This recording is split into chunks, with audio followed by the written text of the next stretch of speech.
বিএনপির চেয়ারম্যান জনাব তারেক রহমান তার ইতিমধ্যে একটা আলাদা ইমেজ এই জাতির সামনে উপস্থাপিত হয়েছে।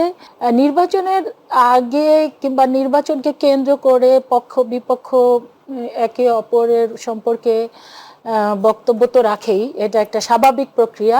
তবে সেইটা আমি মনে করি জনগণ সেই বক্তব্যকে স্বাগতই জানায়, কারণ এটা একটা গণতান্ত্রিক চর্চা। কিন্তু সেই বক্তব্য কখনোই যেন কুরুচিপূর্ণ না হয়, সেই বক্তব্যে কখনোই যেন উত্তাপ না ছড়ায়, সেই বক্তব্য কখনোই যেন নির্বাচন বানচাল হতে পারে কিংবা সংঘাতে পরিণত হতে পারে, সেই ধরনের বক্তব্য আসলে জাতি প্রত্যাশা করে না। সেটাই ছিল এই দীর্ঘ বছরের মানুষের প্রত্যাশা। সেই জায়গা থেকে আমি বলবো যে এখন পর্যন্ত যে বক্তব্যগুলো আসছে, সেই বক্তব্য নিয়ে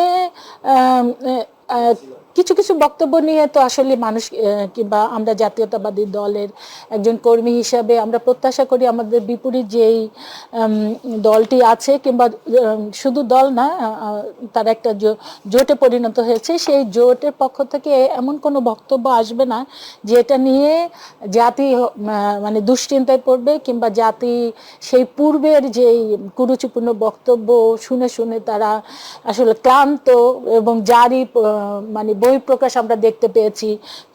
যে দীর্ঘ 17 বছর তো আন্দোলন সংগ্রামের মধ্যে দিয়ে দেখেছি, কিন্তু সর্বশেষ যেটা হয়েছে 36 জুলাইয়ের মধ্যে দিয়ে, যেটা সেই মাফিয়া সেই স্বৈরাচার সরকারটাকে পালিয়ে যেতে হয়েছে। তাই সেই ধরনের গুরুত্বপূর্ণ বক্তব্য কিন্তু কোনো পক্ষ থেকে আসুক এটা প্রত্যাশা করি না। আপনারা জানেন আমাদের বিএনপির চেয়ারম্যান জনাব তারেক রহমান তার ইতিমধ্যে একটা আলাদা ইমেজ এই জাতির সামনে উপস্থাপিত হয়েছে, যেটা তার ছিল তার পিতা শহীদ রাষ্ট্রপতি জিয়াউর রহমানের, এবং যেই কারণে দেশনেত্রী বেগম খালেদা জিয়া মানুষের হৃদয় জয় করেছিল, এবং মানুষের কাছে শুধুমাত্র তিনি অনন্য না, অসাধারণ না, তিনি সর্বজন গৃহীত, এবং শুধু বাংলাদেশে না সারা পৃথিবীতেই সেটা কিন্তু প্রমাণিত হয়েছে তার সর্বশেষ তার জানাজার মধ্য দিয়ে।